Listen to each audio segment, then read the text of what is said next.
I'm Rose Harvey, and on the 11th of August I'll be racing the marathon at the Paris Olympics.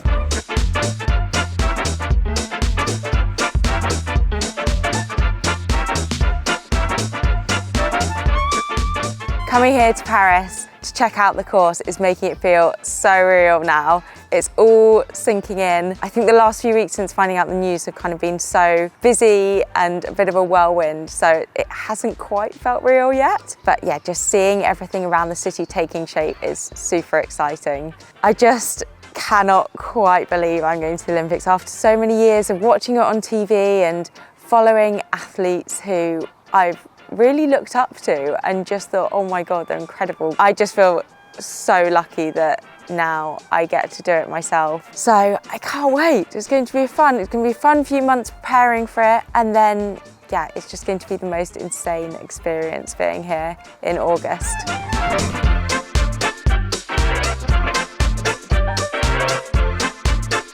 I would say this is something I've dreamed of for years, but honestly, it's not, because even 2-3 years ago, it just wasn't even on my radar.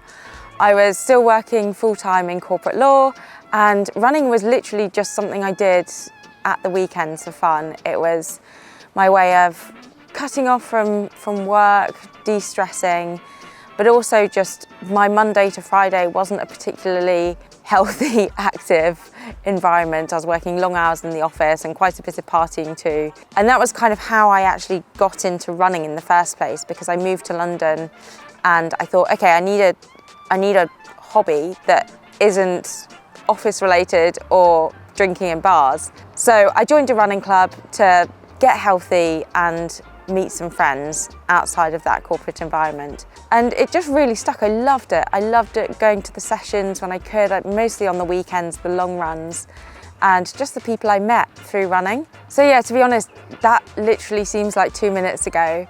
And since I got made redundant in lockdown and started taking training more seriously, that was 2020, so just 4 years ago. It's gone super quickly, but it's been an incredible journey, and I'm just so grateful that now I get to literally do what I did on the weekends, but be paid for it. And it really is one of those things that so many days I have to pinch myself that I get to do it.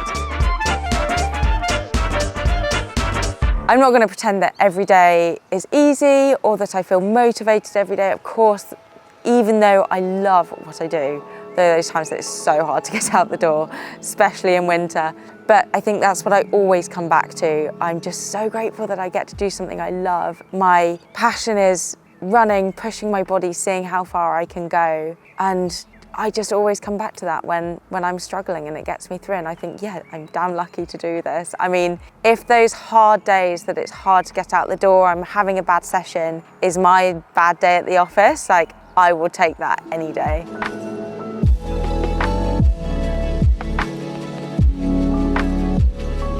So today we've come out to Paris mainly to check out the course for a couple of reasons. Firstly, the Olympics is going to be a pretty overwhelming experience.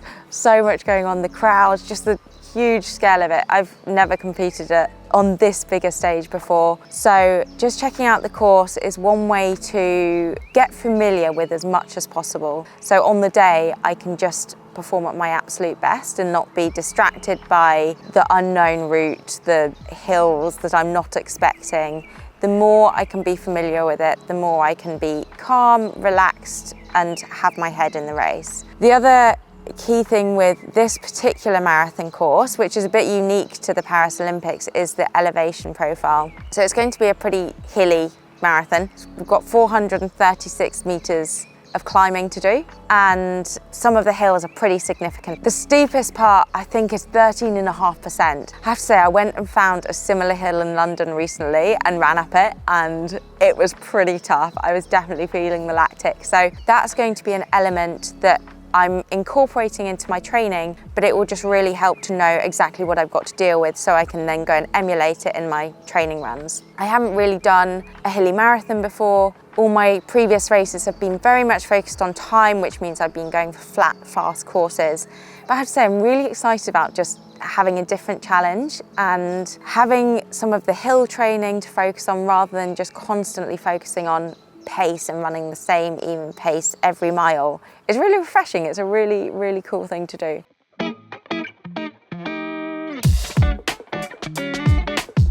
So that's the uphills. The other big challenge of this course is the downhill, which is actually steeper than the uphill section, and it comes at 30k. You go up and then you've got this really, really steep downhill at 30k and then a flat last 10k of the course. The big challenge with this is going to be running down that downhill as smoothly as possible to save your quads, as little braking to do as little damage, and then be able to run that last 10k as hard as you can. And I think that's going to be the bit where a lot of people will struggle, but if you can get through it well, you will be really good, because you can start picking off people in that last 10k, which is always a good boost. So that's what I'm going to be preparing for, and by running the hills today, seeing them, I'll be able to visualize it in my training, which will really help me just mentally prepare for it, so there will be no surprises on the day, and I will be ready to tackle it well, keep my head, stay calm, and then run that last 10k as well as I want to.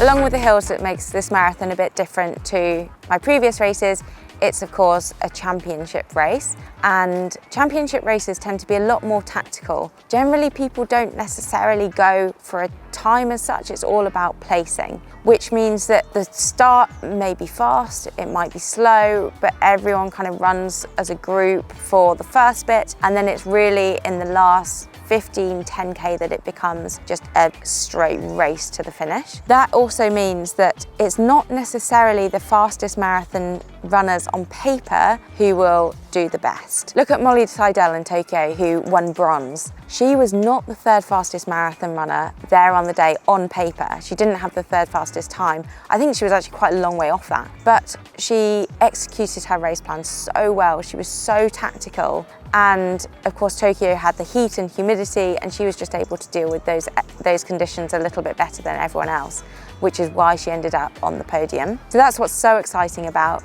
championship racing, and it's going to be such a cool Olympics to watch, because it is anyone's race, and I think it can produce some really surprising results.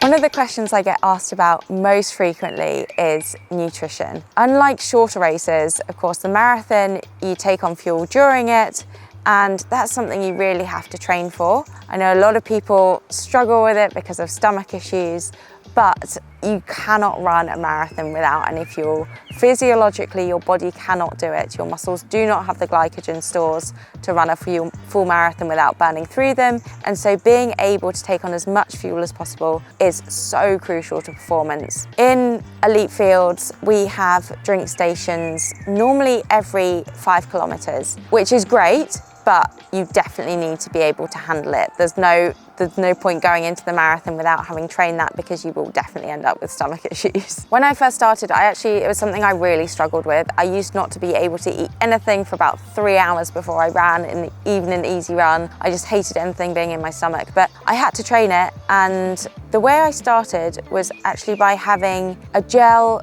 just before an easy run. That's a nice introduction to it. You're not running too hard, so it's not going to mess with your stomach too much, and it's a nice way to kind of ease into being able to fuel during runs. So I started having it before runs, and then I started incorporating gels midway through a run and built up that way. Now I've actually switched to the Veloforte Energy Chews, which I love having before a session, because they just give me that little extra boost of carbs before my hard workout. And they taste great, and they're all natural, so really great on your stomach. The other really key thing with nutrition and marathon training is getting the fuel in after your sessions. This is really important because marathon training is a lot of miles, and you're going to be damaging your muscles, and it's about limiting that damage as much as you can so you can get through the block. Obviously, injury is a big problem for people, but I do think really nailing your post-workout nutrition and your recovery is such a game changer and can really, really help prevent injuries. So a couple of really easy things I do. After my session, I will have a Veloforte energy bar. I love the Chocchio ones, they're my favorite thing after a hard session. That's really important because it kickstarts the recovery process by getting some quick carbs in, replenishing the muscle glycogen stores, which is really the key to preventing more muscle breakdown. I'll have that straight after my session and before my cool down, because it's super easy on your stomach, and then I can run straight away, jog home, and then I'll focus on getting some protein in once I'm home. The protein, you have a bit of a longer window in, so the carbs, you really want to get them in within 20 minutes of finishing your hard session, which is why I take that bar with me to training, fits in my bag really nicely, good little portable snack. And then you've got a bit longer for the protein, so once I get home, have a shower, I'll have a protein shake. I love the malto flavour, literally my favourite thing ever, and that gives a really good protein kick just to complete that recovery process. They're also a great afternoon snack, really filling. Also easy on the stomach. I found after hard sessions, my stomach can be a little bit sensitive for the rest of the day, so I want something that is just really natural, good ingredients. Nutrition in the days leading up to the race, also really important window, because you do want to be making sure you're getting enough carbs in. It can be a bit of a tricky balance to get, because in the taper period leading up to a marathon, you're also running less. So you've got to manage that energy expenditure and energy balance, but you just want to focus on shifting your amount of calories towards the carbs under the scale. So you really don't have to overthink it and be eating loads of pizza every day, because that's going to make you feel a bit rubbish on race day. But I just make sure every meal I'm getting a good portion of carbs on my plate. And I think my biggest tip is just keep it simple. Everyone feels nervous in the lead up to the marathon. The taper is that dreaded period where you're cutting down your running, you've got a bit more time to think about the race, and the nerves creep in. Even as an elite, I've done quite a few marathons now, I still go through that same process. I still get all the same pre-race anxiety, but being able to manage it is really key. And I think just reframing it as excitement, as a positive thing, is something I find really helpful. I spend that taper time just practicing some of the mental tactics that I'm going to use in the race. I plan what I'm going to think about in the race so I can make sure I'm in the most positive mindset I can be, even when it gets hard in those latter stages. I'll do a lot of visualization. So like coming out here to Recce the course, I might go through that again in my mind, go through the hills, so I'm in the best possible mindset. The other thing I'll be thinking about is my goals for the race. Now, the Olympics is just such